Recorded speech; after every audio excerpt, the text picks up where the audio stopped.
Welcome to Midnight Casebook, where every shadow hides a secret and every mystery begs to be solved. Tonight, we unravel the chilling tale of Father Brown, and She Died Holding His Rosary, a fan-made story paying homage to the brilliance of G.K. Chesterton's legendary detective. We'd love to have you along for this enigmatic journey. Drop a comment to let us know where you're watching from, share your theories, and if you spot any inconsistencies, don't hesitate to call them out. Your keen eyes and sharp minds help us craft even more captivating mysteries in the future. Chapter 1. The Rosary That Hid Murder. She was already cold when they found her kneeling in the chapel, with her lips still pressed against the blood-stained crucifix, and the rosary in her hands coiled around her throat like a serpent that had choked her last prayer. At first, they thought it was suicide. Even the local constable hesitated to question it. There were no signs of a struggle, no broken pews or scattered hymnals, just that one eerie stillness that clings to sacred places when death lingers too long. But Father Brown saw it immediately. The knot on the rosary was backwards. The woman was Alice Branton, age 34, unmarried, devout, and until 3 days prior, entirely forgotten. She had returned to Kembleford after more than a decade away. No one knew where she had been. She had no luggage, no letters, and no explanation. Just the rosary, always clutched in her right hand, and a silence that made even the priest's gentle inquiries dissolve in awkward glances. Father Brown had watched her during Mass, noted how she never blinked during the Gospel, how she never knelt until everyone else had. She was watching someone, or waiting, and now here she was, dead, alone, in the chapel, with a rosary so tightly twisted that the beads had cracked the skin of her neck. He walked into the chapel that night, hours after the constable had locked the doors and left it to the shadows. The moon filtered through the stained glass windows, casting fractured saints across the stone floor. Father Brown approached the scene again. He looked not at the body, now removed, but at the dust, the footprints, the candles that had not burned evenly, and the incense, faint but wrong, too strong for a Tuesday, too old to be freshly lit. He picked up the rosary, which had been left behind by the constables, perhaps deemed unimportant, perhaps too drenched in the guilt they didn't want to acknowledge.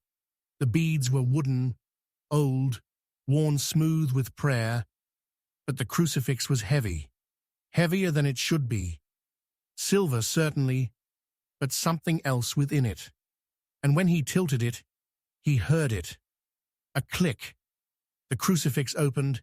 Inside, a tiny folded scrap of parchment. He did not read it then. He pocketed it, turned, and walked back into the fog-slicked village, where every shutter closed a little tighter when he passed. The letter was written in Latin, but not church Latin, a crude, whispered kind, a dialect not taught, but overheard in dark monasteries where things had gone wrong. It said only, "He will return when the beads break. Tell no one. She is already chosen." That night, Father Brown did not sleep. Kembleford had seen its share of sorrow, of sin, of secrets buried beneath choir robes and iron fences, but this felt older, not personal, not even human. The kind of evil that doesn't want to kill you, just make you forget you ever existed. He began asking questions the next morning, but the villagers grew uncomfortable. One by one, they said the same thing. "She was never here," he pressed. "You mean before last week?" "No, Father. I mean ever." He brought out the parish record. Her name was there, baptized, confirmed. a student at the girls' convent on the hill. But the sisters had no record. And the page of the parish record, once left on his desk, was gone by noon. He confronted Mrs. McClellan, the old keeper of the library, who had known every child in Kembleford since 1854. "Alice Branton?" he asked. She stiffened. "I remember a child like that, quiet, watched the rain too much. But I thought she died. Drowned in the well out back, didn't she? She came to Mass 3 days ago." Mrs. McClellan's hands trembled as she reached for her tea. "That can't be. I remember her funeral, closed casket. Her mother wouldn't look anyone in the eye for a year. She had no family when she arrived." "Then I don't know who that was, Father." Neither did he. The next day, another note appeared, folded into the same style as the one hidden inside the crucifix and placed in the collection plate during Mass. It read, "The prayers are in the wrong order." You opened it. He knows now. Father Brown began to feel it then. The breath on the back of his neck when no one was there. The choir that echoed wrong in the rafters. The bells that rang 12 times even though it was 10 minutes past 11. And always, always the presence in the chapel. Not watching, not waiting, repeating. Every morning the rosary returned to the altar, freshly coiled. The police took it once, locked it in evidence, but it reappeared the next morning, still damp with something that wasn't water. He began researching the rosary itself. It matched none of the common styles. The wood was too dark, not stained, but aged, almost petrified. The crucifix had symbols etched so faintly you had to bleed the wax of a candle over it just to see. And when he did, he saw what looked like a woman's face, blindfolded, mouth stitched shut, weeping. He began to wonder if this was ever about Alice, or if she had merely been the vessel, some poor soul chosen not to be killed, but to contain something that had to be buried. And when she returned, perhaps she didn't even know it. The villagers grew anxious. People stopped going into the chapel. The choir refused to rehearse. Children wouldn't walk past the churchyard at dusk. The fog clung longer than it should have, and the crows, black, sleek things, had begun to gather in threes along the steeple, never flying, never crying out. The breaking point came when Father Brown found the rosary laid out in a circle across the nave, the crucifix in the center, and a single word etched into the stone in chalk: absolve. He dropped to his knees, suddenly overwhelmed by a memory he could not place, of a voice soft and female, whispering in the confessional, "I didn't mean to bury him alive." But there was no such confession, not in any log, not in any memory that truly belonged to him. And yet, he remembered it. He tore open the floorboards beneath the altar. The space was empty. And yet the air carried heat, and the smell of damp wool, and the faint echo of a heartbeat that was not his own. That night, a final letter came.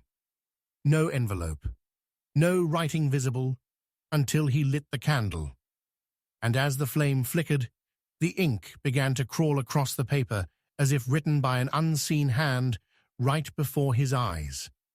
The rosary hides not a murder, but the memory of it. She was the last to carry it. You are the next. When the beads break, you will remember too. And then below the line, the ink shifted. She died because you heard her. Father Brown looked down at the beads in his hand. One had cracked. The crucifix pulsed faintly with warmth. Outside, the bells began to ring. 12 times. Though it was 10 minutes past 11, again. He dropped the letter into the flame. It did not burn. It screamed. He left the chapel that night and never returned. But even now, When he closes his eyes, he sees her kneeling, not dead, not praying, just waiting, rosary in hand, and the last bead, still intact, pulsing like a heart that doesn't know it stopped beating. Long ago, chapter 2, she whispered, before she died. They've buried the wrong woman, she whispered, and then, before Father Brown could ask her what she meant, her eyes rolled back, and she died clutching the name of someone who, by all official records, had never existed.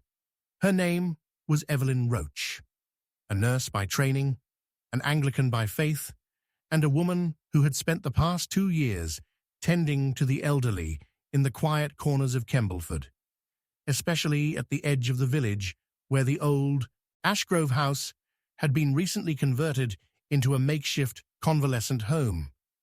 She wasn't supposed to be there that night, not in the confessional, not in the church, not in Father Brown's arms, but somehow she had found her way there, barefoot, bleeding from one heel, her coat ripped open at the shoulder, and in her final seconds, as the church candles flickered from a sudden wind no one could explain, she whispered what should never have been heard. They buried her 3 days later. A simple funeral. The constable called it exhaustion and exposure. The doctor signed it off as a heart attack. But Father Brown watched the burial with a sick feeling twisting in his chest, because there had been no identification on her body, no cross around her neck, no rosary in her pocket. No one from Ashgrove came to claim her. That same afternoon, a letter arrived at the parish office. No envelope, just a folded piece of stationery with red-inked words. She knew about the ledger, burn the confessional, stop praying for the dead. There was no signature. That night, Father Brown returned to the church long after the candles had burned out. The confessional still bore the faint scent of Evelyn's presence, a floral soap, lavender perhaps, but something else too. A burnt sweetness, as if wax had melted into the wood and left behind the memory of fire. He stepped inside the very booth where she had died. The door creaked, closed, then silence. But not true silence. There was breathing. His own? He wasn't sure. Then a whisper, soft, brushing his ear from behind, even though he was alone. I wasn't the first. He flung the door open. Nothing, just darkness. But outside the booth, on the floor, was a photograph. Sepia-toned, torn, smudged with dirt. But the image was unmistakable. Evelyn, standing in a group of nurses, but not in modern uniform. Older, World War I style. The back of the photograph had a date, 1919, and then his blood ran cold. Because he had seen Evelyn, spoke with her. She died 3 days ago. She was 30 at most. The photo was over 50 years old, and she hadn't aged. The next morning, he walked to Ashgrove House. It had always been unsettling, a manor too large for the lane it sat on, with windows that reflected nothing, and ivy that grew upwards, defying the slope of the roof. It had once belonged to the Ashgrove family, then passed into the hands of the state, then into silence. Only recently had it reopened as a private facility for elderly patients, run by a company no one in the village could name. A brass sign outside simply read, Ashgrove Care. No more. The nurse at the front desk didn't know Evelyn Roach, checked no records, claimed no such woman had ever worked there. Father Brown insisted, described her in detail. Her voice, her face, her death. I think you're confused, Father, the nurse said gently, but if you like, I can show you the registry. He reviewed every page. No Evelyn. But in the margin of one page, barely visible in the light, was a name written in pencil Half erased, E-R. He circled it. The nurse grew visibly uncomfortable. "I'll have to ask you to leave now." He left, but not before noticing something else. An old woman in a wheelchair, sitting by the window, staring out at nothing. She was whispering, over and over, the same words. Wrong name, wrong coffin, wrong name, wrong coffin. He returned the next evening. Ashgrove was locked. All the lights were off. No nurses, no voices, no residents. It was completely abandoned. But hadn't he just been there? He walked around back, found the garden door ajar. Inside, cold, empty corridors, paper peeling from the walls, a single trolley overturned in the hallway. The walls bore the stench of rot and bleach. Every room was vacant, except one, room 6C. Inside, a rusted bed frame. A chair, a crucifix turned upside down. And on the mirror, scrawled in condensation, even though the room was cold, she remembered. Now she's part of the house. He turned. Evelyn stood in the doorway, wearing the same torn coat, bleeding from the same heel. She opened her mouth, but said nothing, then vanished. The next morning, Father Brown collapsed during Mass. They said it was stress, but when he awoke, there was a fresh photograph on his chest. A group of children, in front of Ashgrove House. One of them was Evelyn, again, unchanged. And standing behind her, with a hand on her shoulder, was a man whose face had been scratched out. But beneath the photo was a typed line. "He's still in the walls." Father Brown began searching through the parish archives. Files long untouched, hidden histories, and he found them. 6 women, all with the same initials, E.R., all disappeared within a few miles of Kembleford. Each case filed, closed, and forgotten. No family, no funeral. All vanished near Ashgrove, spanning 70 years. All nurses, all named Evelyn, but only one whispered before she died. He began to piece it together. Evelyn was not a person. She was a role, a mask. Something forced onto these women, a name passed down like a curse. One by one, they carried something from Ashgrove into the world, something that couldn't die. And when they tried to speak it, they vanished, or were made to vanish. He went back to the church that night. The confessional had been burned, charred, but not destroyed. And on the wall behind it, now exposed, were words carved deep into the stone, overlapping, layered, scratched, and cut by dozens of hands. "Don't bury her.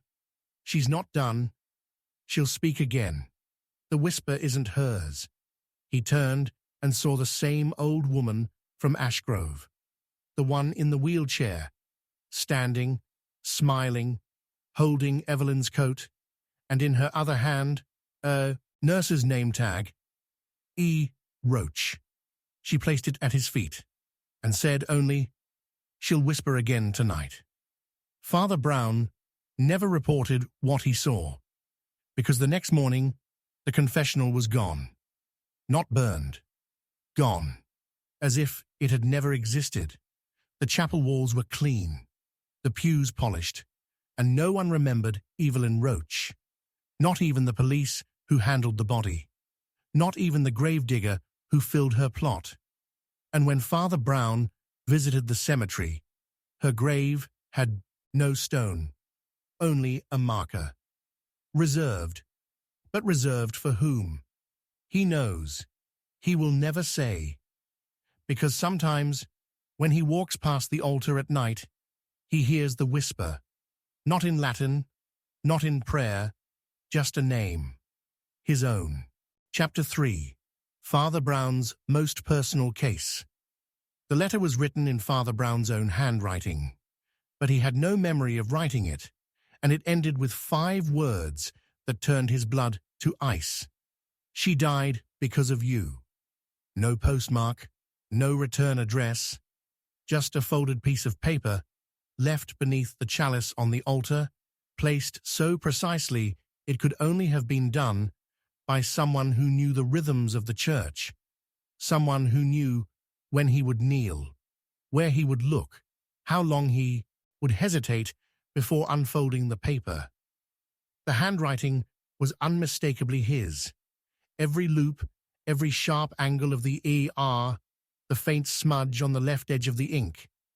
But he hadn't written it. Of that he was certain. And yet, the words were there. At first he tried to rationalize it. A cruel prank. A forgery. Someone with too much time and too much malice. But then came the second letter. This time, sealed in a pew envelope, placed beside the confessional door. It read, only, "You buried her twice. She's not resting." Again in his own hand. Again, no explanation. But it was the enclosed photograph that made his knees buckle.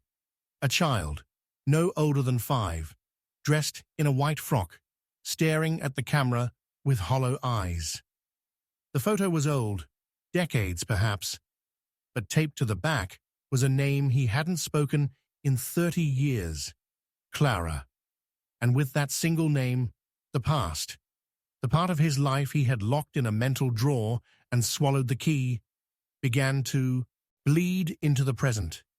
Because Clara was his sister, his older sister, long dead, dead before he ever took his vows, buried in a village no longer on maps, a grave he had visited only once, and never again.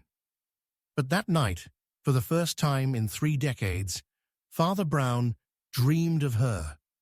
In the dream, she stood at the edge of the woods behind their childhood home, barefoot, her white dress torn and muddy, whispering the same sentence over and over. You knew he was there. You let him watch. He awoke covered in sweat, the bedsheet tangled, the crucifix beside his pillow twisted upside down. The next day, the old woman arrived. She was not from Kembleford. No one recognized her.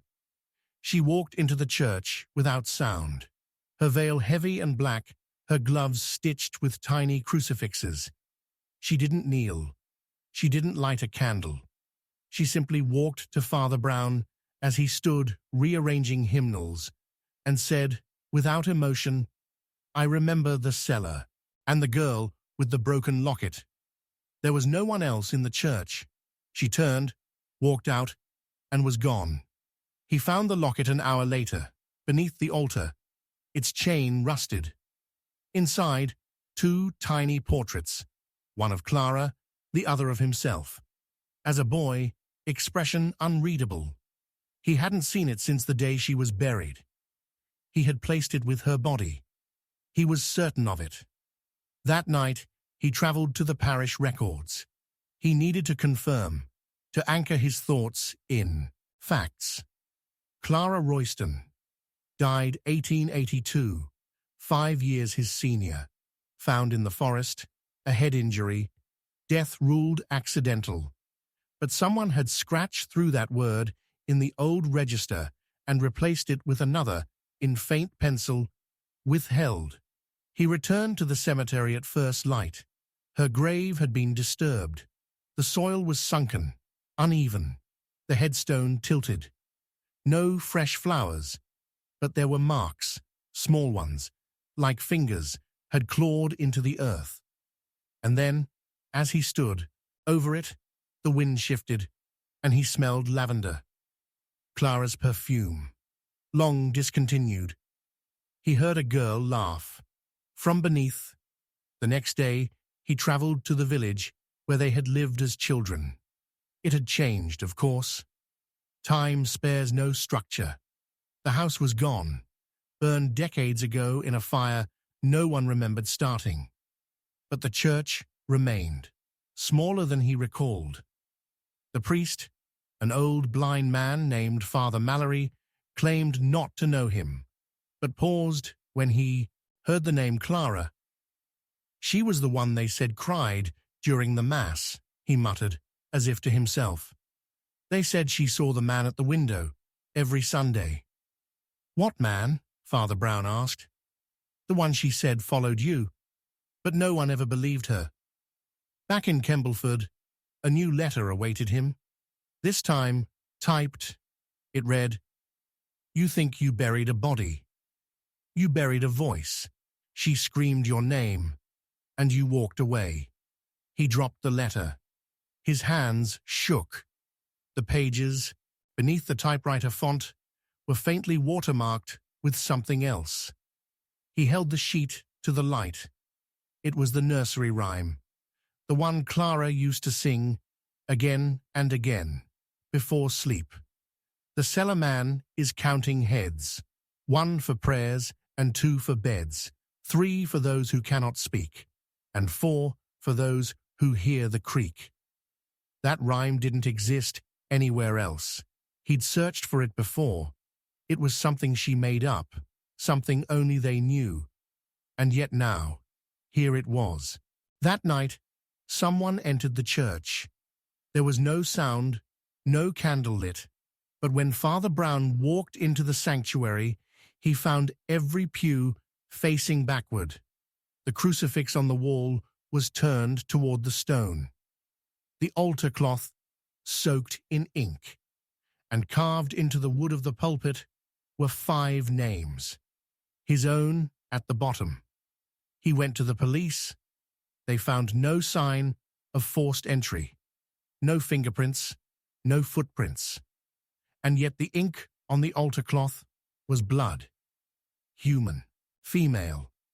Type AB, Clara's blood type. No one else knew that. He began to unravel. He preached sermons no one remembered. He lit candles that burned in reverse.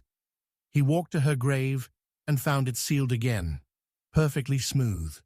But her name was missing. The headstone now read, "Forgive me." He didn't remember changing it. Then the girl appeared. Not Clara, but someone who resembled her. A teenager. Pale. Silent.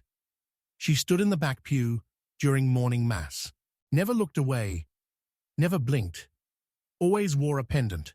Half a locket. The other half he still carried. One morning, she mouthed the words, "I'm number 5," and vanished. He searched every hospital, asylum, home. No girl by that description had ever lived in Kembleford. And then came the journal, wrapped in old cloth, left on the rectory doorstep. Its pages were filled with prayers, names, confessions, and in the final pages, a letter addressed to him, written in Clara's voice. "You let him walk behind me. You heard him step. You saw him stare. You said nothing. I told you. And you told no one. He was real. The man in the cellar. He fed on silence. And you fed him." I screamed, brother. I screamed so loud it cracked my throat. And still, you prayed for someone else. Father Brown dropped the journal.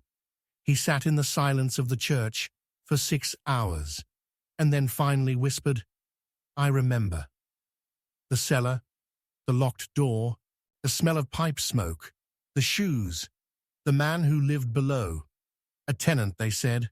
Harmless, strange, but kind. Paid rent on time, never disturbed anyone, except Clara. And he, a boy, terrified of rocking the fragile peace of their widowed mother, said nothing.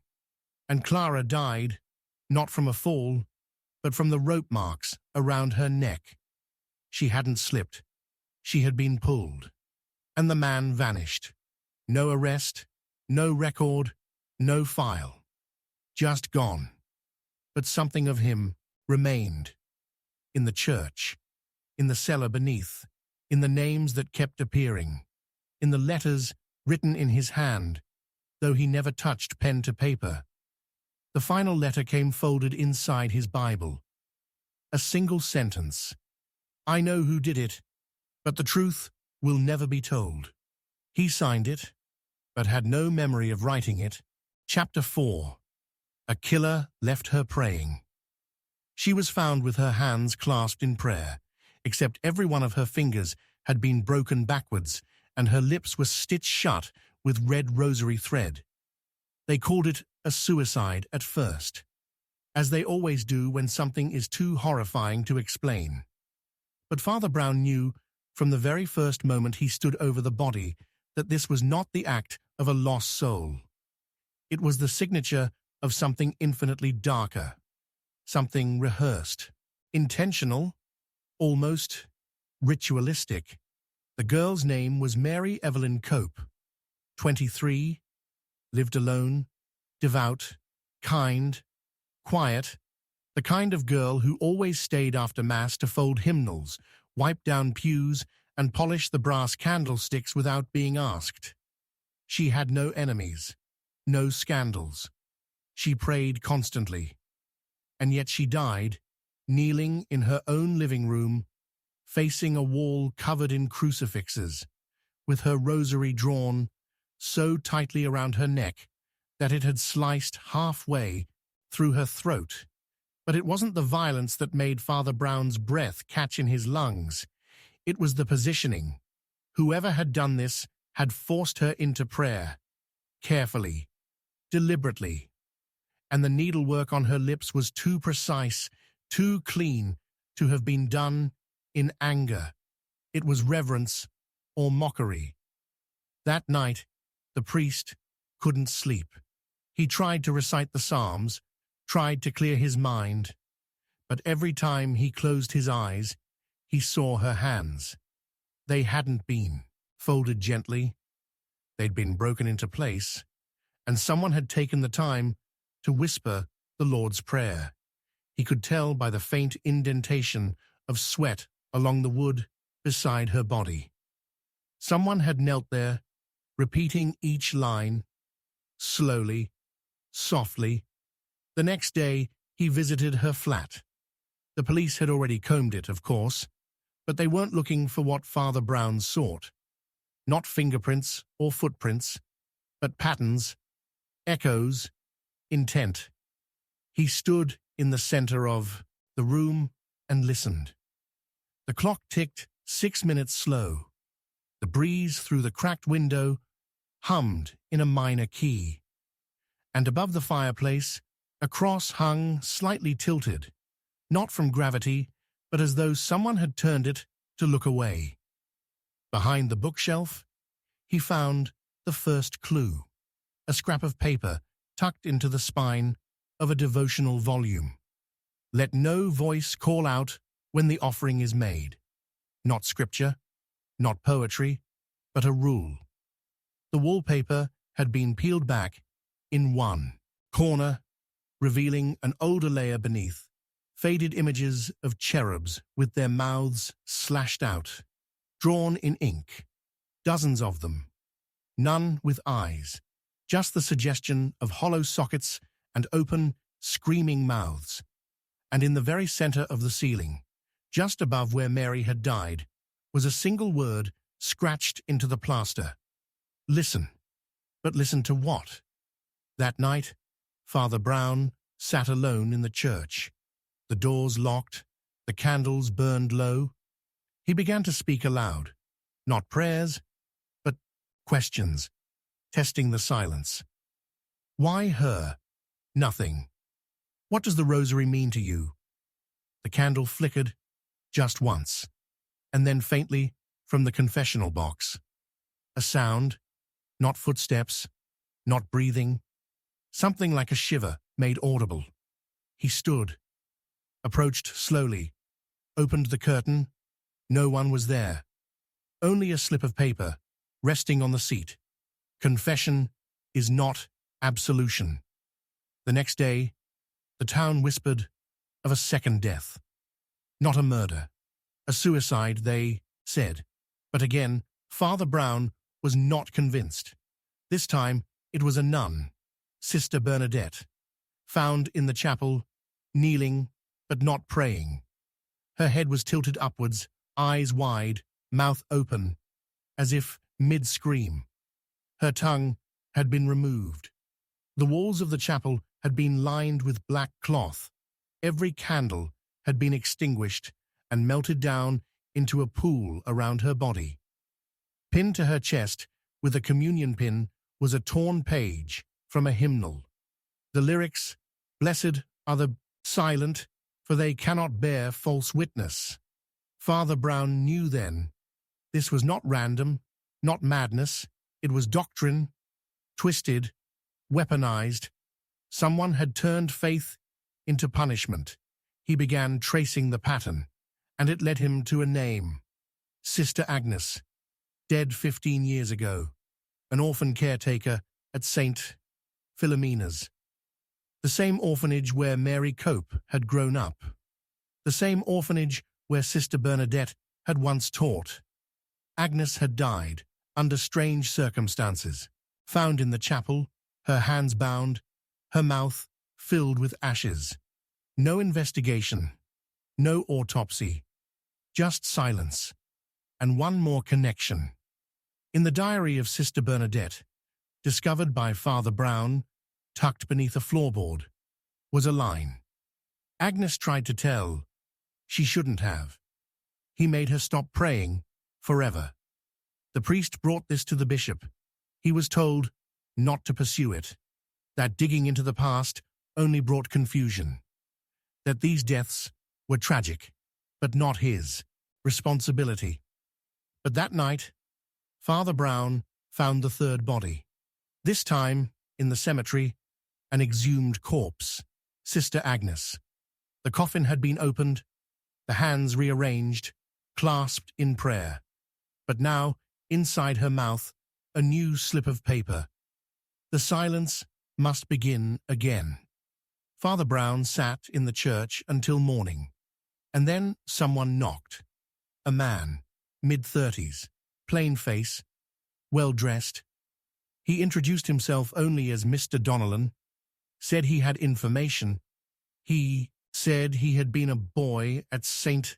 Philomena's, said there was something wrong with the chapel, that children were taken there late at night, told not to speak, told to kneel, told to pray, that if they said anything, the silence would be broken, and silence was holy.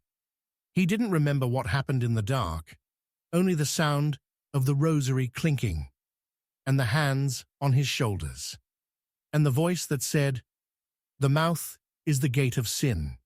We must lock it closed." He left, and, hours later, Father Brown learned he had thrown himself into the river. But the body was never recovered, only his shoes, and a single rosary bead clutched in the laces. The next mass was empty, except for one person, a girl in the back row, silent, pale, unmoving.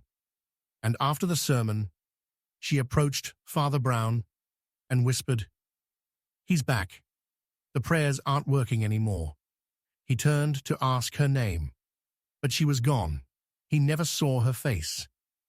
That night, he returned to the old records and found it buried beneath layers of fading ink and redacted lines. A priest, removed from St.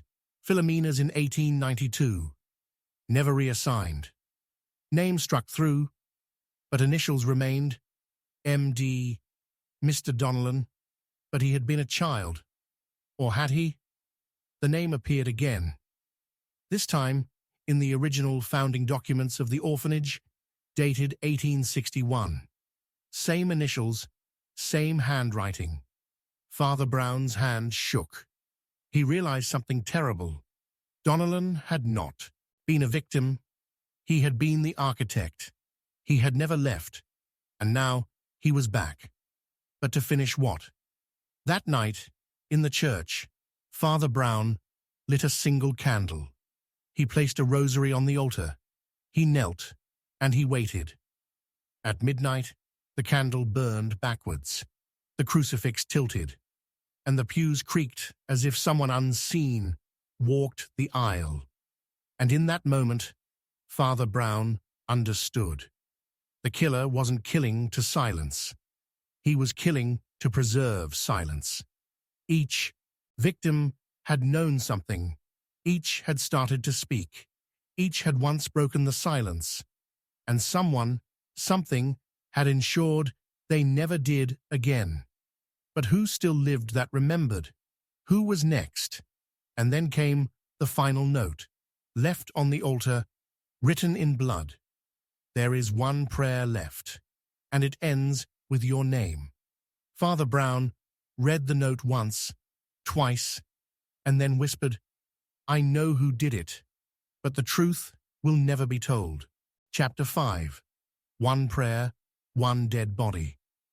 The church bell rang once, just once, and when they opened the chapel doors, they found the organist dead, at the altar, with the words of the Lord's Prayer carved into his chest, line by trembling line, but missing the final Amen. That single word, left unsaid, uncut, unfinished, was what made Father Brown pause. Not the blood pooling over the marble floor, not the hymnals scattered like the feathers of a plucked bird, but that silence where closure should have been. It had rained the night before, hard and relentless. And in the dark, morning light, as the villagers gathered with umbrellas and questions, no one knew what to say. No one except the church cleaner, old Mrs. Turren, who had been first to arrive and fainted the moment she saw him there. When she awoke, all she could mutter was, he wasn't praying when he died. He was listening. The dead man's name was Benedict Thorne. He was 53, a solitary figure, fiercely devout, and known for composing haunting hymns that felt as though they were written not for voices, but for the shadows between pews. His final composition, still sitting open on the music stand, had no title, just a single Latin phrase written above the notes, Non vos relinquamus in silentio. We will not leave you in silence.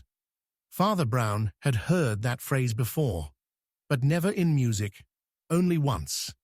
And that was a confession that was never supposed to be spoken aloud. The police arrived, but nothing about Benedict's death made sense. There were no signs of forced entry, no broken windows, no fingerprints, but his. The door had been locked from the inside. And yet, someone had been there. Someone with a knife. Someone who knew the order of the prayer so intimately, they carved it with absolute reverence. The wounds were precise, surgical. There was no mess, no torn flesh or jagged lines, just clean script. Each line beginning with a downward slash, perfectly spaced. It was not the act of a madman, it was ritual. Father Brown spent the night in the vestry, watching, waiting. The rain returned, tapping against the stained glass like a warning. At midnight, the organ let out a single note, just one, low, hollow, as if it were exhaling. He walked to the altar. Benedict's blood had already been cleaned away, but something lingered, an unease, like breath on the back of the neck. The candle above the altar guttered, sideways, though no window was open. And then he saw it. Behind the pulpit, a scrap of linen wedged in the floorboards, a piece of Benedict's robes. It had been torn, not sliced, and written across it, in ink that had already begun to seep and fade, were 4 words, not his prayer alone. The next morning, Father Brown did what he rarely did. He visited the crypt. The air was thick with mildew, the stone walls slick with years of forgotten grief. He walked past each tomb slowly, eyes scanning not for names, but for symbols. And he found it, etched faintly into the stone, behind the resting place of Father Malden. A predecessor lost to scandal 2 decades prior. A cross, inverted, and below it, the same Latin phrase from Benedict's music. He returned to the church above and began to research. The archives were thin, pages torn, entire books missing. But a single diary remained, belonging to a Father Avery. In it, he read of the silence doctrine. Teaching abandoned by the church. An extremist belief that prayers should never be spoken, only listened for. That God's true voice was not found in words, but in what remained unspoken. That those who prayed aloud were sinning against the divine quiet. Father Brown felt the weight of it. It wasn't just madness, it was doctrine, twisted, forgotten, and now returned. Then came the second death. A nun this time. Sister Miriam. Found in the garden behind the rectory. Laid out beneath the statue of the Virgin. Her mouth sewn shut with threads from her own habit. Her hands not clasped in prayer, but held open, palms up, as if waiting for something to be placed there. And in one palm, the missing word, Amen. Sister Miriam had been Benedict's confidant, the only person who'd ever truly understood his music, the only one who'd once confessed to Father Brown that sometimes, when Benedict played late into the night, she heard voices singing with him, voices that weren't there, and now she was dead. Father Brown returned to Benedict's final hymn. He began to play it, slowly, carefully. The melody was mournful, aching, but in the third stanza, there was a shift, a phrase that repeated unnaturally. It shouldn't have fit. Musically, it made no sense. Unless he reversed it, and suddenly, the melody became words. Latin, a confession. I have heard the name. I have heard it from the shadows.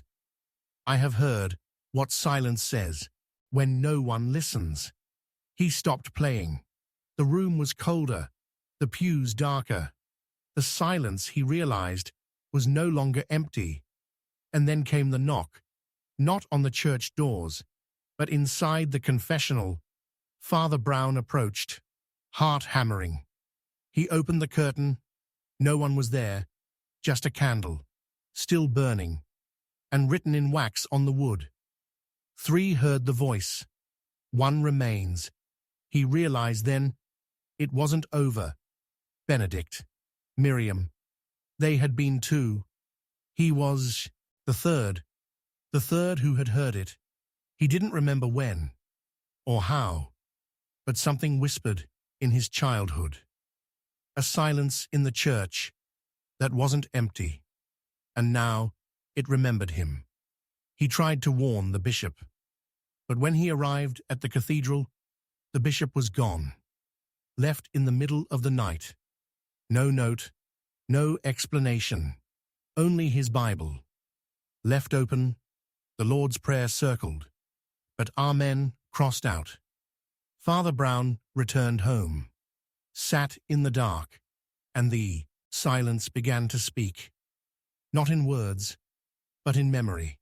He saw his own childhood, his first Mass, the voice that told him not to speak, the moment he had forgotten. Until now, he had heard it first. He had been the first, and now he would be the last. He returned to the altar, lit a single candle, wrote the words, "This prayer ends in death."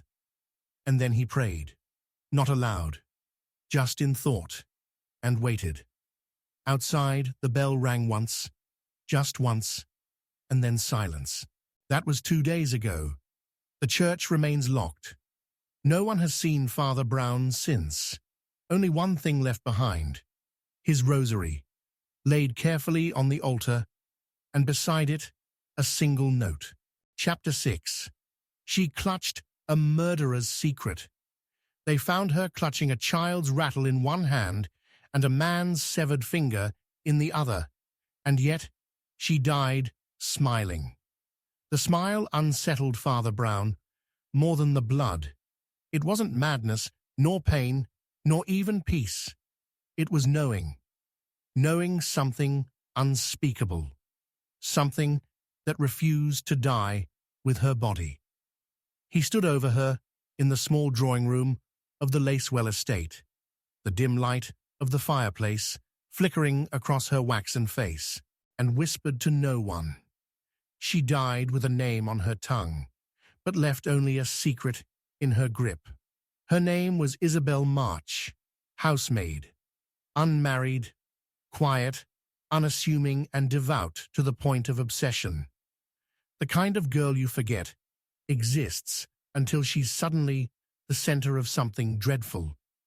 She was meant to be serving tea that evening to the Lacewell family, Lady Margaret, her 2 grown sons, and the ever-ill husband in the upstairs bedchamber. But she never made it to the parlor. Her body was found in the scullery, collapsed against the coal bin, her white apron soaked in someone else's blood. The rattle was old, handmade, wooden, with tiny carvings of cherubs around the base, the kind given in christening ceremonies a century ago. No children had been in that house for decades, yet the rattle had been freshly cleaned, as if prepared for a child not yet born, or one long dead. And the finger, severed cleanly at the knuckle, wearing a silver signet ring with the crest of the Lacewell family. But both sons had all their fingers intact. Lady Margaret's hands trembled when questioned, but she said only, "My husband sleeps. He cannot leave the bed." That ring was passed down from his father's father. It hasn't left his hand in 40 years. That night, Father Brown returned home without tea, without answers, and without peace. He couldn't stop picturing Isabel's smile. It mocked the crime. It hinted at something older, deeper, not hatred or revenge, but duty. The next morning, he was called again. A discovery had been made. Under Isabel's bed, a blood-stained journal, tightly wrapped in a child's swaddling cloth. The pages were stuck together with age and damp, but the first entry was legible enough to freeze the breath in Father Brown's throat. "Today, I bathed him. His screams are softer now. I think the lime helped the skin stay on. Margaret doesn't visit him anymore, but she sends the bread. No salt. That's what he asked for. No salt." There were no names, just initials, E.M. for the writer, and one phrase repeated in the margins over and over, "The child knows. The child knows." Was it madness, a forgotten case, or a story buried beneath respectable silence? Father Brown requested to see the husband, Edwin Lacewell. Lady Margaret hesitated, but finally relented. Upstairs, the bedroom was dim and stale, heavy with the smell of boiled linens and something faintly metallic. Edwin Lacewell lay still beneath a thick quilt, eyes open but unfocused, lips cracked, hands folded neatly across his chest, both hands, 10 fingers. The ring on his left was identical to the one found clutched by Isabel. Father Brown leaned closer, whispered, "Did you know her secret?" The old man blinked, once, then again, and his lips moved, barely. She listened when she shouldn't have. That night, another body appeared. Thomas Lacewell, the younger son, found drowned in the fountain at the edge of the estate grounds, kneeling forward, hands pressed together in mock prayer, face frozen in horror. In his breast pocket, a note. She sang the lullaby again. I told her to stop, but she smiled. She always smiled. The pattern was becoming clearer. Each victim had encountered something, or someone connected to that rattle, that lullaby. that unspeakable thing that Isabel seemed to understand better than anyone, and each had tried to silence it. Father Brown returned to the journal. On the last readable page, scrawled in ink and something darker, were 5 final lines. She heard it through the floorboards. It spoke in a child's voice. The blood wasn't hers the first time. The rattle came before the knock. She held what he could not. He sat alone in the rectory, journal in his lap, fire low, and the floor creaked. Not beneath his feet, but beneath the wall. He got up. There, behind the cupboard where he kept the candles, was a loose panel. Behind it, a hollow space. He reached in. Dust, wood, and cloth. A small bundle. He pulled it out. It was the rattle, the same one. The cherub still visible, still smiling. He didn't remember taking it. Didn't remember bringing it home. But it was here, waiting. And with it, a letter addressed to him. No name. Just, to the one who listens. He opened it. They will bury her tomorrow, but not the secret. That will stay here, until someone else hears the knock and answers it. He looked toward the door. The church bell began to toll. Once, twice, 3 times, and then it stopped. He walked to the window. The Lacewell estate in the distance. A black carriage parked at the gate. No driver, no horses, just sitting, waiting. He blinked, and it was gone. That night, he returned to the Lacewell house. Lady Margaret had vanished. Only Edwin remained. And in his cold hand, yes, another note. She didn't hide the secret to protect us. She hid it because it wasn't hers to tell. The child never died. He just stopped crying. Father Brown collapsed into the old armchair by the fire, the rattle in his hand, the journal on his lap, and listened. The silence was thick. Then faintly beneath the floorboards, he heard it. Not footsteps, not breathing. Laughter. Soft, high, playful, and very, very old. He didn't sleep that night, and in the morning, the journal was gone, the rattle splintered, the room empty, and on the rectory wall, scratched deep into the wood. She clutched it until the end. But now it's yours. Father Brown sat at his desk, staring at the words, and whispered to himself, Chapter 7. The death Father Brown feared. They buried the wrong man, and when they opened the grave, he was still warm. Father Brown stood motionless at the edge of the plot, the morning fog, thick as old velvet around his ankles, watching as the gravedigger's spade struck the coffin lid with a dull, final thud. No one had expected to dig him up. Not so soon, not ever really. But the letter had arrived the night before. No signature, no return address, just 4 chilling words in trembling ink. He was still breathing.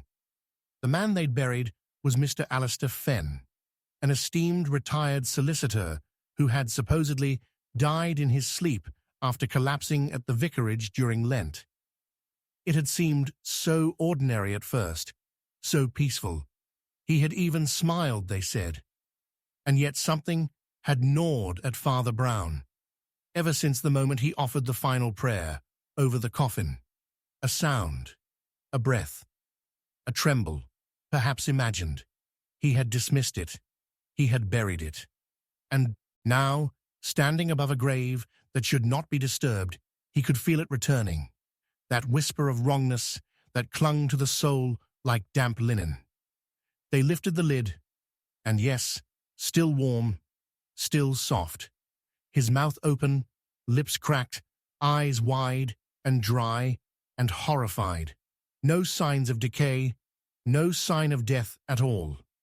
except for the scream stuck in his throat. No insects, no blood, but a symbol carved into his chest, deep and fresh. The image of a shepherd's crook broken at the center. Father Brown turned away, not in horror, but recognition. He had seen that symbol before, once, as a child, etched into the underside of a pew in a church that no longer existed. It was not religious, it was not Christian, it was Yolda. A warning, he remembered. Do not follow the dead when they call your name. He returned to the rectory. The letter was still on his desk, but now something had been added to it. Below the original message, a line scrawled in rust-colored ink that had not been there the night before. 3 more will follow, and you know them all. The door creaked. Wind pushed against the window pane. Somewhere in the distance, a bell rang. Once, twice, 3 times. That afternoon, another death. Miss Eleanor Crawley, organist, found at the keys, head bowed, hands frozen in mid-hymn. But the music sheet in front of her was blank. Just a single black mark, drawn with ink so thick it bled through the paper. The same, broken crook. Father Brown could not sleep that night. He walked the halls of St. Jude's in silence, the only sound, the echo of his own footsteps, until it wasn't. He turned. A whisper, not from behind, from above. The rafters.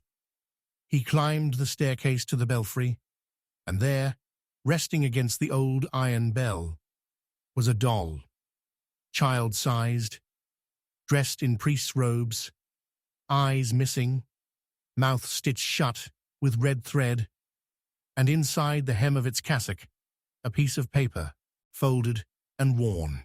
It read, "She knew the second death.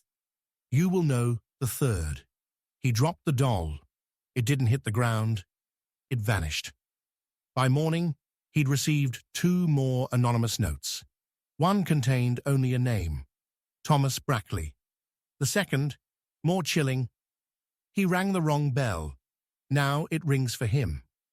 Thomas Brackley was the bell ringer, a boy of only 16. Found that evening hanging upside down from the rope he had pulled every Sunday for 2 years. His spine was bent backward, arms folded as if in prayer, mouth full of dirt, but no blood, no bruises, just terror. It was then that Father Brown realized what tied them all together.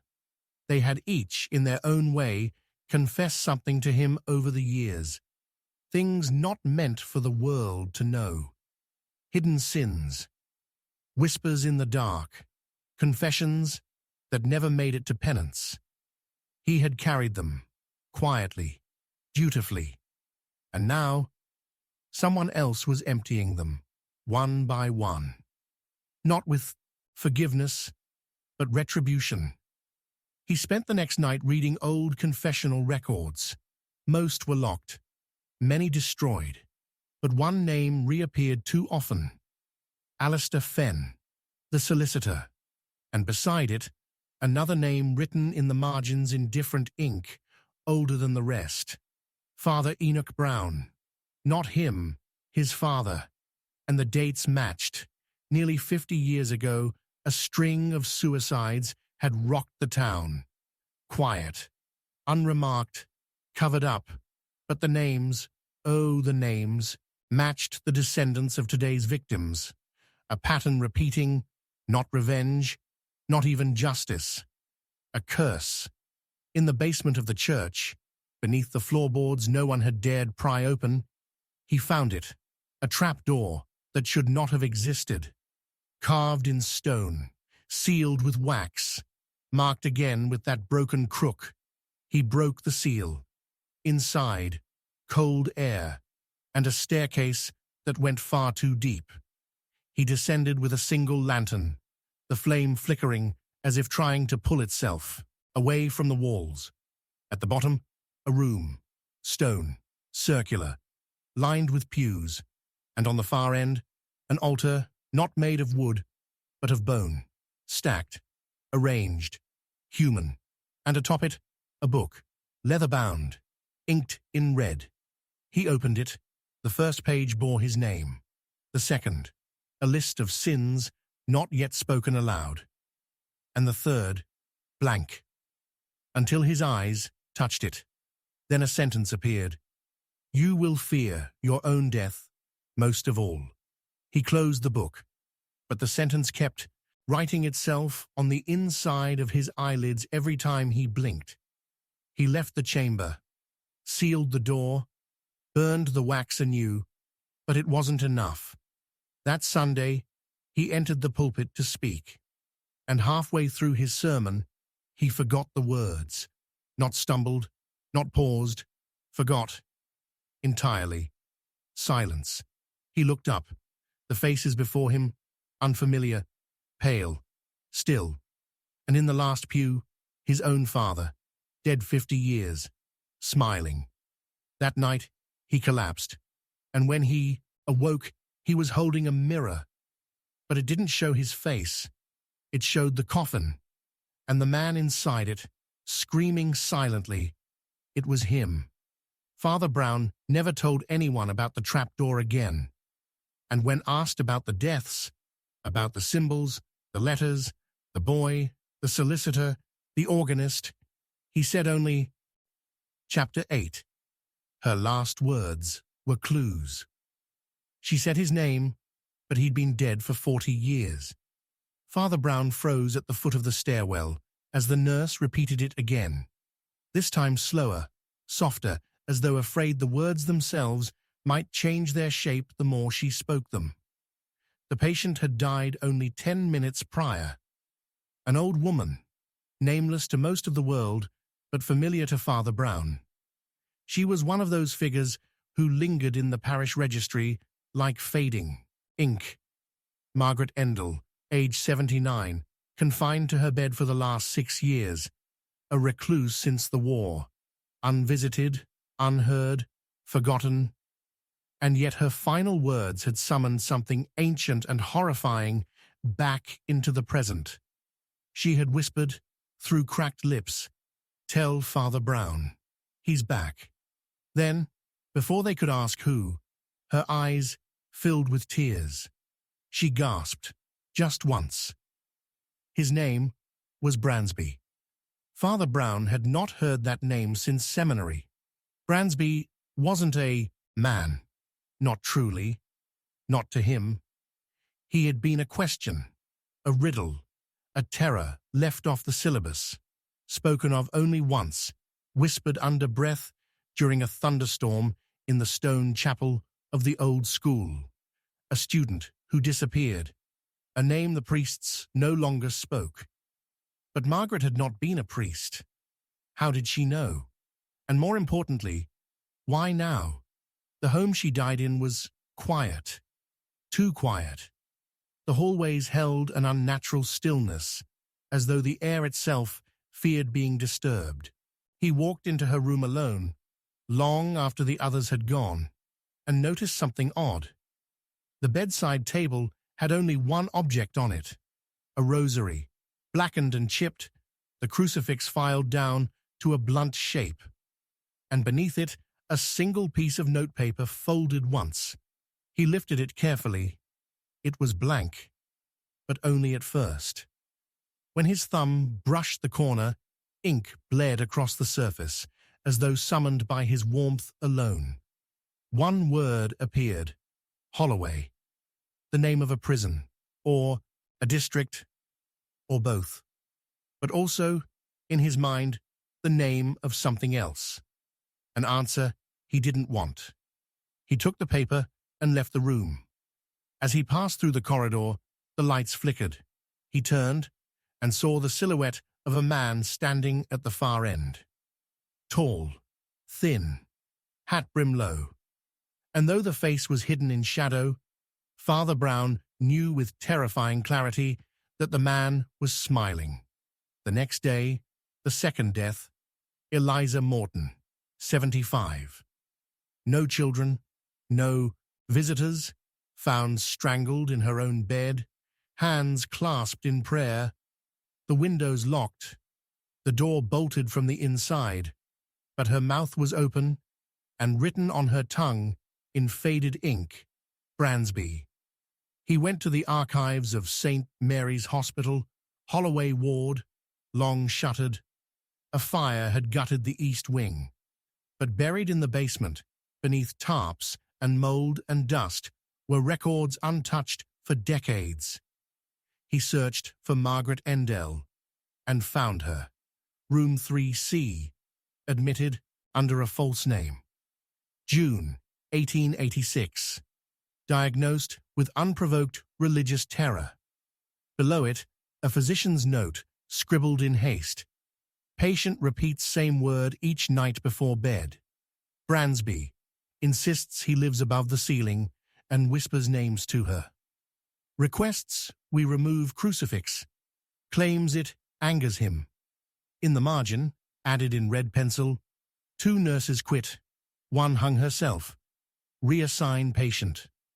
Father Brown sat in the flickering gaslight of the archive and whispered a prayer not meant for God. The next morning, he returned to his church and found it desecrated. The altar cloth had been turned inside out, the chalice filled with ash, and on the pulpit, scratched in blood, was a date, October 12th. Today, the bell tower began to ring. He hadn't pulled the rope.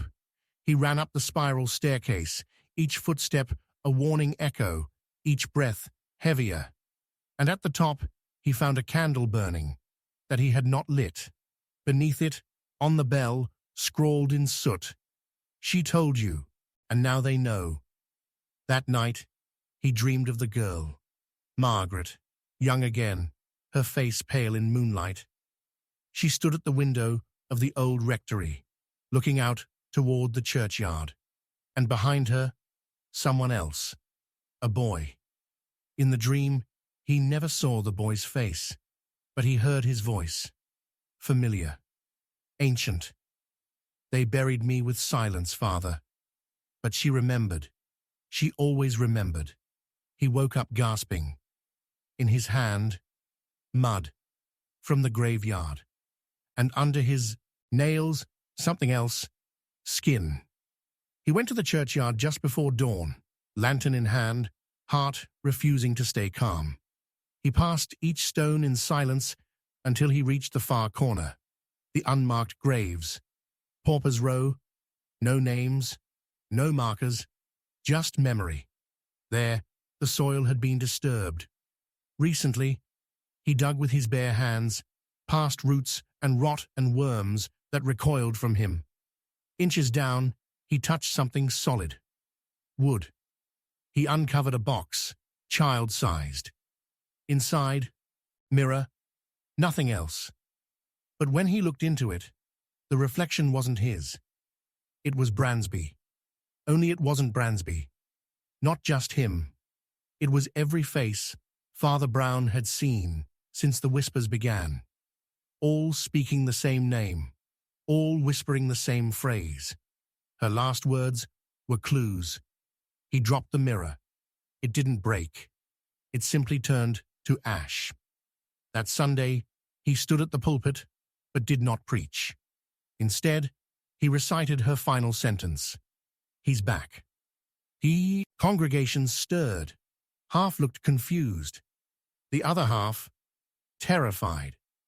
Because they remembered. They'd known her too. They had buried him, yes, but not deep enough. And in the pew, among the faces, was a man no one had seen enter. He sat in silence. No hymn book, no motion, just watching. And smiling. Father Brown turned away, and behind him, inside the altar drawer, where the gospel should have been, was a second note. Blank at first. Then slowly, October 19th. She'll speak again. And below it, 3 more clues remain, and one of them is you. He didn't sleep that night, and he never walked alone again. Chapter 9. Rosary strings lead to murder. The rosary was wrapped so tightly around her neck that the beads had split open her skin, and yet her lips were still moving in prayer. Father Brown stood just outside the cottage door, breath visible in the brittle morning air, eyes fixed on the body slumped beside the fireplace. The woman's hands were clasped neatly together, rosary strings twisted up her wrists, binding her posture into a grotesque imitation of peace. But her eyes, glassy, unblinking, told a different story. They stared straight at the crucifix on the far wall as though she'd seen something in it before she died, something that had not come to save her. Detective Mallory had already declared it a suicide. The window latch was untouched, the door locked from within, no sign of forced entry. But Father Brown knew better. He always did. There was something wrong with the air in the room, not just the smell of burnt coal or the faint tang of candle wax. No, this air watched. It listened. And worst of all, it remembered. The woman was Mrs. Eleanor Cross, widowed, 71, a quiet figure who rarely left the pew's end during Mass. Her voice barely rose above a whisper, and even then, only to repeat the final words of a prayer. She had no enemies, no scandals, no past anyone cared to mention. And yet, as Father Brown stepped closer, he noticed something beneath her foot. A small, folded square of paper, tucked under the rug. As though dropped in panic, he bent down and retrieved it. It read only 5 words. Third bead is the key. The rosary around her neck had 59 beads, each polished with age. But the third bead, when he touched it, was colder than the rest, and hollow. That night, he returned to the presbytery and placed the bead over a candle's flame. Wax oozed out, and from within, something fell into his palm. A sliver of paper, so thin it nearly tore with breath alone. One name, Father Hadley, a priest, long dead, accused of nothing, remembered by all. But the name struck Father Brown like a thunderclap through memory, because once, long ago, he had heard it whispered through a confessional screen by a woman sobbing in terror. He said, "I would be next, after Hadley." Hadley's death had been ruled a stroke, but now it felt like the opening of a door sealed too long. Father Brown traveled to the diocesan archives the next morning.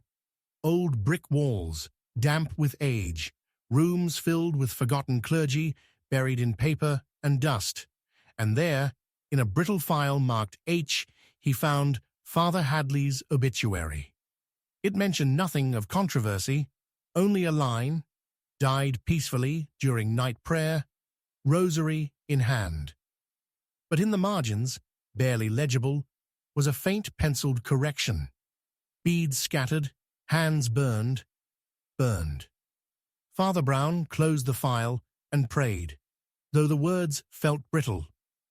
That evening, another death, Mr. Quentin Walsh, 82, former choir master, found dead in the belfry of the old church, rosary strung tight around the bell rope, skin around his fingers singed, blackened as if from acid. No explanation, no known cause, and again, no sign of struggle. At the scene, Father Brown found another note, this one tucked into the organ's pipe. Fourth bead points the way. He rushed back to Eleanor Cross's rosary. The fourth bead felt slick, oiled. When twisted, it clicked. Inside, a fragment of stained glass. Not just any glass, yellowed and fogged, from the window above the nave. He climbed up the scaffolding that night, guided by lantern alone. The stained glass was ancient, depicted Saint Michael slaying the devil. But beneath the archangel's foot, where no one ever looked, was a symbol, a serpent, coiled not around the devil, but around a cross, and in its mouth, something hidden, a fifth bead. Father Brown reached out to touch the glass, and the moment his fingers brushed it, he heard a whisper, not from behind, from inside the wall. That night he could not sleep, because dreams were louder than silence. He stood once more at Eleanor's grave, and someone had dug into the earth, but not downward, across, as if searching for something still hidden. Mallory was dismissive. Coincidence, he said. Old people die strange. But then came the third death. Sister Agnes, a nun, dead in the confessional. Rosary clenched in her mouth, every bead blackened, as though dipped in coal. And on the wall beside her, scratched in the varnish, it wasn't me, it was the rosary. Father Brown stood before the altar with trembling hands. Each death was planned, each string pulled, each bead a breadcrumb. Someone had woven a murder weapon into prayer, and the faithful followed it blindly. The final clue came in a dream. He saw Eleanor again, not old, young, crying. She clutched a rosary, but the beads were made of bone, and behind her stood a figure, face hidden by a priest's collar, but in his hand the final bead, red, alive. When he awoke, it was in cold sweat. His own rosary had been moved, and around his neck a faint bruise, like someone had tested its grip. The next day, he took all the beads he'd gathered, laid them out before him, 59 chances, 59 sins, and inside the final bead, the one from Eleanor's grave, which had mysteriously reappeared on the rectory doorstep, was a page torn from a sermon. Not Hadley's, not Eleanor's, his own, dated a week before any of the murders, and written in the margin, "You are the final string." He stared into the mirror that night and saw his collar reflected back, but not his face. And when the light flickered, the rosary on the table had moved, coiled, as if alive. He whispered a prayer and felt something behind him. Repeat it, backwards. He turned. Nothing there. But on the wall, in faint ash, the prayer is complete. He locked the chapel doors and never opened them again. Chapter 10. The Prayer That Revealed Everything. He was halfway through the Lord's Prayer when her mouth, stitched shut by the killer, began to whisper the words with him. It was supposed to be a simple blessing over the dead, a quiet farewell in the chapel's shadows before the grave diggers lowered what was left of Margaret Dunn into the earth. But as Father Brown's voice trembled over, "Deliver us from evil," something shifted. Her body didn't move. Her chest didn't rise. But her lips, split, blackened, unmoving since the moment she was found, began shaping syllables in perfect unison, not heard aloud, not in sound, but in movement. Her face was dead, but it prayed back. He stepped away from the coffin, not in fear, but confusion. Margaret had been dead for nearly 2 days, and yet there, in the golden candlelight of St. Jude's sanctuary, something had tried to speak through her, something that knew the words, something that had waited for this prayer. To begin, Margaret had been the church's oldest choir singer. She was nearly blind, partially deaf, and walked with the aid of an iron cane. But her mind, by all accounts, had remained untouched by time, sharp, discerning, private, and according to everyone in the village, she had made a habit of praying long after the congregation had gone home. Alone, in the pew, by the window, every night, until that night they found her seated, hands folded. A peaceful death, Mallory had said, natural. But when the coroner's report arrived, it spoke of something else entirely: bruising to the wrists, pinprick burns behind the ear, and most disturbing of all, flesh torn in a crescent from inside her cheek, as if she had tried to speak, but had been silenced. Father Brown had seen strange things, deaths with no explanation, sins that wore masks even God might flinch at. But this was different. He returned to the chapel that evening, alone. No lights save for the flickering votives that lined the nave like sentinels. The coffin was gone, but something still remained on the altar cloth. Ash, not like soot or candle drippings, finer, pale, and in the shape of letters. He leaned close. Just 4 words. He knows the prayer. He wiped the cloth clean with shaking hands and went to the archives. The church's logbooks had long gathered dust in the stone recesses beneath the bell tower. Records dating back 200 years. Baptisms, confessions, deaths. He flipped open the earliest volume and nearly dropped it. The first page bore a list of prayers, handwritten by a former priest, Father Enoch Vale, who'd vanished in 1812 under mysterious circumstances. But at the bottom, beneath Glory Be, someone had scratched something in red, a prayer no man should say twice. Father Brown's breath caught. The ink had faded, but the final line was still visible, a separate prayer, Latin, 7 lines. He copied it, though something in him warned not to. It was not scripture. It was something older. It did not reference God. It did not plead for mercy. It spoke of memory, of witnesses, of something that had never died. When he returned to the presbytery, he found his front door ajar. No sign of a break-in, but on his desk, laid carefully above his sermon notes, was Margaret's rosary. It had been buried with her. He picked it up, cold, heavy, but the center, bead, the one that marked the transition from the Lord's Prayer to the Hail Mary, was missing. In its place, a small folded slip of parchment. The same Latin words. Only this time, there were 8 lines. The 8th had been added. In English, say this where she died.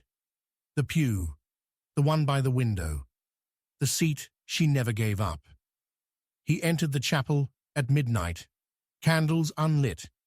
The only sound was the ticking of the sanctuary clock and the brittle creak of the wooden pews as he sat. He read the words aloud. Once, twice, and on the third, the church groaned. The window above him rattled, and from the floor below, beneath the stone tiles, came the faintest sound. A knock, no rhythm, just a single pulse, as if something beneath the chapel had awoken. He fled, but not before noticing something on the inside of the pew's backrest. A carving, hidden in the wood grain, a name. E. Vale, Father Enoch Vale, the same priest who'd vanished, buried beneath this chapel. He consulted no one, dug alone. The next day, in silence, beneath the chapel floor, 3 feet down, his spade struck iron. A coffin, unmarked. He pried it open. Inside, bones, but not arranged in peace. Arms bent backwards, mouth open wide, and clutched in its skeletal fingers another parchment, the same Latin prayer, and beside it, a church directory. Current, open to Margaret's page, but where her address should have been, someone had written, "Ask the boy." What boy? He searched the village records, spoke with everyone who had known Margaret. No one recalled a child in her life. No relatives, No visitors, except for one woman, Mrs. Fenley, the postmistress, who said she'd once seen a small boy deliver a letter to Margaret every Sunday morning before Mass. He was never seen entering or leaving, just appearing, always at the bell toll. Father Brown tracked the boy for days, until one dawn he saw him standing by the graveyard gates, holding a folded note, dressed in black, too pale for sun, eyes fixed on the church's spire. He approached, gently. "Who are you?" he asked. The boy didn't answer, just extended the note. Father Brown opened it. It read, "The prayer reveals what's yours." When he looked up, the boy was gone. He never even heard footsteps.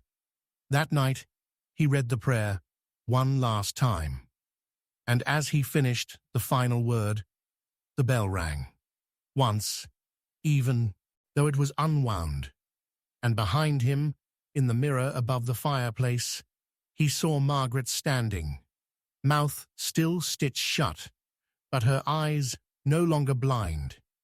They were looking directly into his, and she mouthed something not in Latin, not in prayer, but in English.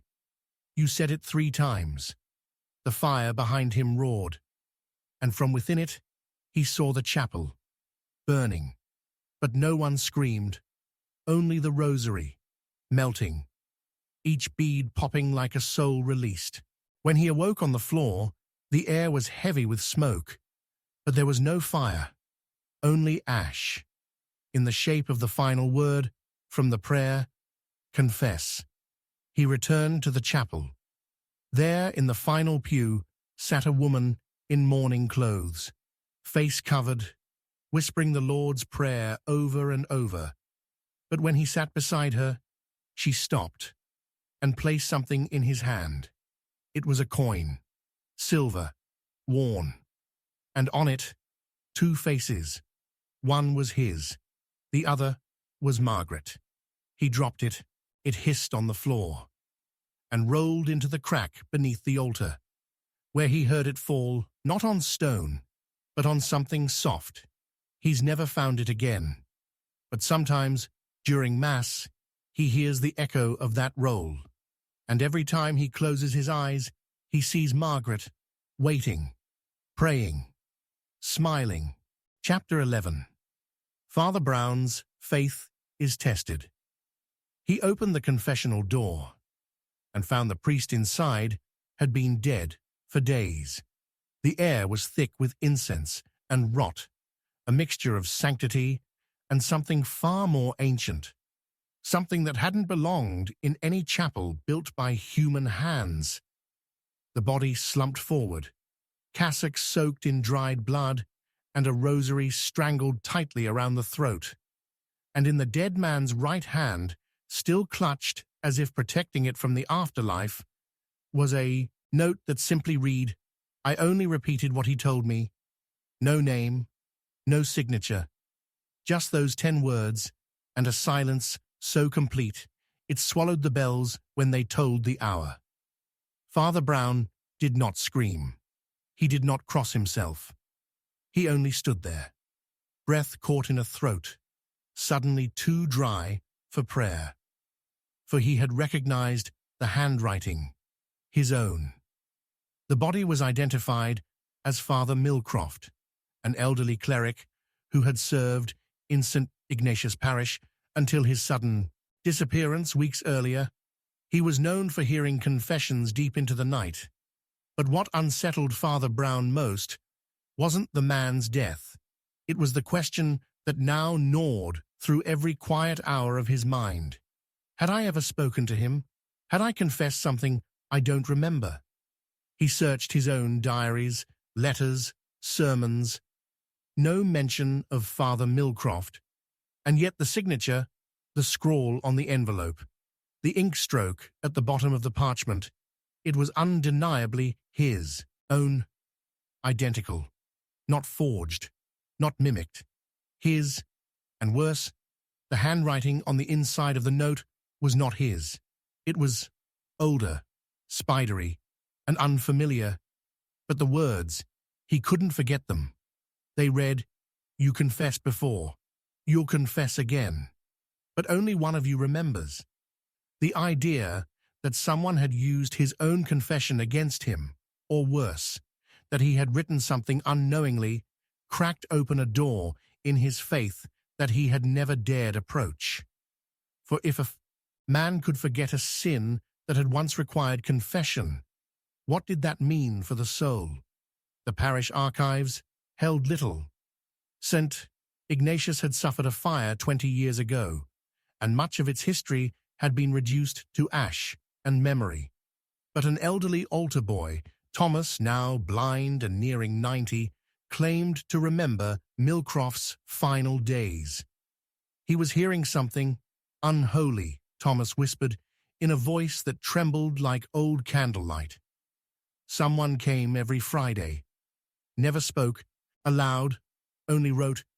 He read their confession, then burned it, every week, until the last. Father Brown pressed him. Did anyone else ever see this person? A boy, Thomas said, lips cracking. He wore a mask, always laughing, but his eyes never blinked. That night, Father Brown did not sleep. He dreamt of the confessional, of being on the wrong side of the screen, of whispering something he could not hear but feeling his mouth move anyway. And in the dream, as he looked across the screen, he saw himself, another version, listening. But his eyes were black, and he never blinked. When he awoke, his room was dark, too dark. The candle by the bed had burned out, but it had not been lit. Yet the wax was dripping. Something had been there. On his desk was a single sheet of paper, blank, until he held it to the fire. Then the ink revealed itself in blackened flame smoke, line by line. It read, "Before he died, Millcroft begged me to save you, but you wouldn't listen then. Will you now?" The next morning, Father Brown returned to the church and demanded access to the old confessional booth. He opened the compartment beneath the seat, something he had never thought to look inside before. Inside were pages, dozens. Every one of them was a confession, but not signed, not dated. They were all in his handwriting. Some he recognized, others utterly foreign. And worse still, as he read them, he began to weep, because they told stories no man should have survived, of betrayals that had never happened, of crimes he never committed, of thoughts, dark, cruel, unimaginable, that he knew had never crossed his mind. But they were real, real enough to stain the soul. And on the final page, the writing changed. It read, "You are not the first Father Brown. You are not the last. But you are the one who wrote this. And soon you will remember why." He staggered away, heart hammering.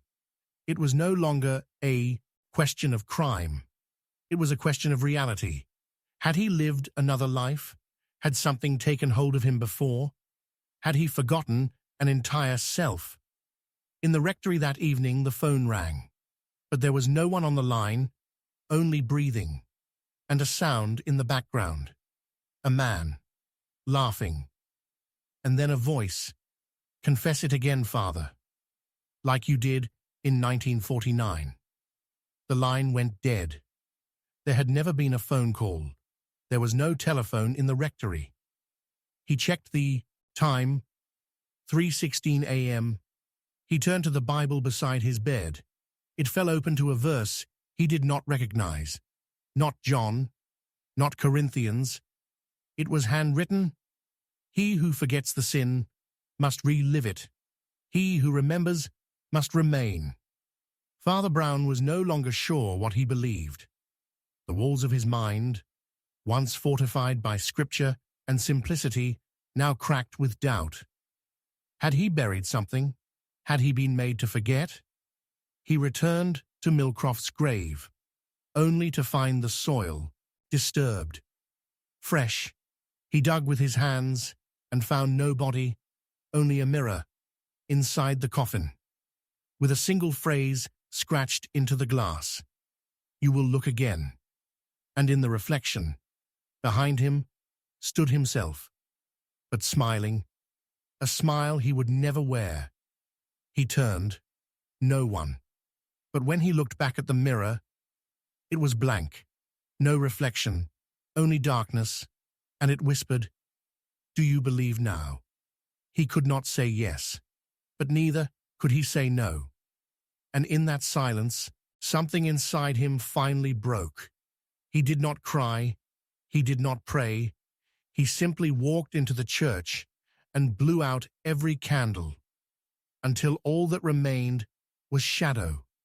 And in the sanctuary of that darkness, a voice rose, not his own, but familiar, repeating the same confession again and again and again, until Father Brown realized the voice was coming from his own mouth, and he no longer remembered the words. Chapter 12.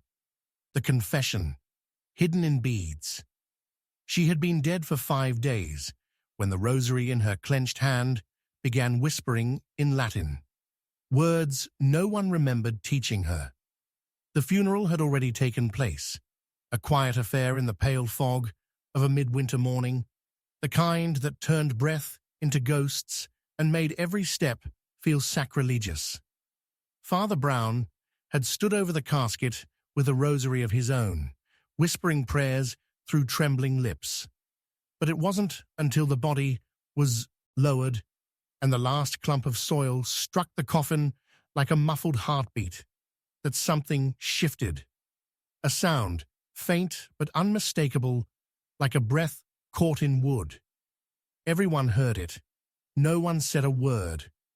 The woman, Eleanor Harrow, had died alone. Or so it seemed. Her death, ruled natural, had felt unnatural even before the rosary began to speak. Her hands, found clenched over her chest, had refused to open even after death. Rigor mortis was blamed at first, but when they forced the fingers apart, they discovered the beads had been wrapped in a way that could not be undone without unraveling the cord. Impossibly tight knots in a pattern no one had ever seen. Not a rosary pattern. Something else. Something older. The church sexton, who handled the body, claimed to have heard faint muttering while preparing her for burial. He thought it was wind, until the sound began coming from inside the rosary itself. It was Father Brown who asked for the beads. He took them in silence, locked them in a drawer, and began his inquiry, not into Eleanor's death, but into her past. She had no family, no visitors, no parish records after 1954, and yet she'd lived in the rectory guest house for nearly 40 years, as if she'd never arrived, as if she'd always been there. Father Brown opened her prayer book. Every page had something scribbled in the margins. Numbers, letters, rosary sequences out of order.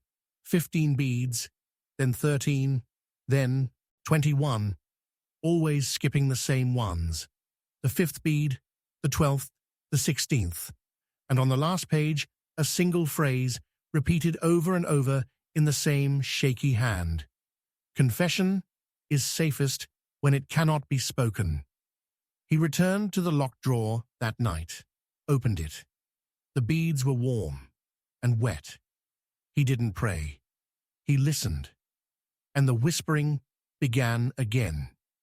It was not a voice, not truly, more like breath-forming words in vapor, just enough to make him feel he knew what was being said without ever fully understanding. But he caught one phrase. In Latin, non verba, ordo, sanguis, not words, order, blood. That night he took the rosary to the old crypt beneath St. Leonard's, a place long sealed after the bombing of 1917. Only Father Brown had the key. There he laid the beads on the altar stone, and one by one the beads began to turn. Not randomly, as if forming a sentence. He recorded the pattern: 23 beads, then a pause, then 6, then 2. When matched to Eleanor's margin numbers, it spelled a name: Dominic Farrier, a man dead since 1903, a man who had been executed for the murder of a child named Eleanor. It made no sense. Father Brown buried his face in trembling hands. How could she have been both the victim and the old woman in the guest house? Unless she wasn't Eleanor, unless Eleanor had died, and something else had taken her place. He searched the parish records. Again, there had been a girl named Eleanor, but she had vanished in 1901. No body was found. Dominic Farrier had confessed, but the confession had been unusual. It had not been spoken aloud. It had been woven into beads, into knots. Father Brown returned to the rosary. He laid it across paper coated in ash and candle soot, pressed it, and when he lifted it again, the knots had left marks, shapes, letters, and one final word: guilty. But who was guilty? Farrier, Eleanor, or the one who made the beads? That night, the bells rang without wind, and Father Brown found the rosary outside his door. He hadn't brought it home. He picked it up, cold this time, dead. But as he turned to go inside, he noticed something behind him. The chapel door was open. Inside, on the altar, was another set of beads, identical, but these were still wet, and when he touched them, his vision blurred, and he was somewhere else. A confessional, but he wasn't alone. Someone sat opposite, but their face was wrapped in black cloth. No mouth, no eyes, only hands, holding a string of beads, knotting them tight, bleeding. And then a voice, not from the figure, but from deep within the church. You are the last to hold this. Tell it, or carry it. He woke on the chapel floor. The beads were gone. Only a single knot left behind, burned into the wood. Father Brown stood, dizzy, and turned toward the crucifix. Christ wept blood, or so it seemed. But it was only red wax, he hoped. The next day, Father Brown returned to the burial site. The grave was open, not dug up, collapsed. Inside was no coffin, only soil, and at the bottom, the beads. But not one set, dozens, each wrapped in a different pattern, each tied in blood, and each whispering. He fell to his knees, overcome by nausea. Then, footsteps behind him, a girl, small, pale, holding her own rosary. Is it time to tell now? She asked. He blinked. She vanished. In her place, Father Brown's own rosary, resting in the dirt, except it wasn't his. The cross at the end had been replaced by a tooth. The next Sunday, during Mass, the church was filled beyond capacity. People Father Brown didn't recognize, faces he couldn't remember, eyes that never blinked. As he lifted the host, the candles blew out, all at once, and then silence, thick, breathless, until a sound from the congregation, a string snapping, beads falling, dozens, maybe hundreds, rolling down the aisle, tapping against pews, clinking like tiny bones. And then a voice, from all directions, not one person, all of them, saying the same thing. We never spoke, we never will. But the knots, remember. The candles relit. The church was empty. Not a soul remained, only the beads and the whispering. And in his pocket, his own rosary, now missing one knot, and a drop of blood in its place. Father Brown didn't speak of it, not to anyone. But when he returned to his study, he opened his old notebook. And there, in his handwriting he did not remember writing, were the words, "Confession must be made." But not to man. The door behind him creaked. He turned. Nothing. But on his desk, the rosary now lay flat, and one final bead began to twist, etched with something new, a name, Father Brown. And beside it, another bead, blank, waiting. For the next, he whispered, "I know who did it."